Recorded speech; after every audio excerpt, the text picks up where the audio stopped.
ကျွန်တော်ရဲ့ညီကိုမောင်နှမအရောက်စီတိုင်းမင်္ဂလာပါဗျာနော်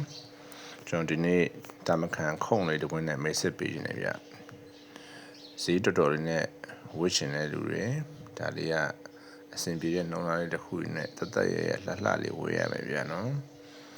ဒါလေးတာမခံခုံလေးဗျသူကအနာဆန်ကင်းတယ်ပေါ့နော်ကြောက်စီကြောက်တာအလွန်အင်မတန်ကောင်းတယ်သူ့ရဲ့ပုံစံလေးကပေါက်စီပုံမောင်းမောင်းဆော့ဆော့တော့မဟုတ်ဘူးဒါပေမဲ့ဘဲဟုဝိုင်းအမောက်လေးပေါ့နော်ဒူးကမပါဘူးနော်ဒူးကသူအရင်မောက်မနေရတခုရှိကျွန်တော်ချက်ပြရမယ်နော်ဘေးဘက်ကိုဒူးကမပါဘူးရကလတ်ချင်3ကလတ်ခွဲဝင်းကျင်တော့ရှိမယ်ဩအဲ့ဒီမှာနော်သူကမပါဘူးနော်ဒူးလေးရှိတယ်ဗျဟုတ်ကြောက်စီကြောက်တာကောင်းတော့ကြာအရင်ပွင့်နေအောင်တော့ကြောက်ပါရွှင်နေရကလာလေးရဒါလေးကိုငွေတို့ကတော့ပြန်ခတ်ဝင်မယ်ဒါမှမဟုတ်အထက်ခတ်မယ်အထက်ကိုရောက်လိုက်ပြီဆိုရင်တော့သူက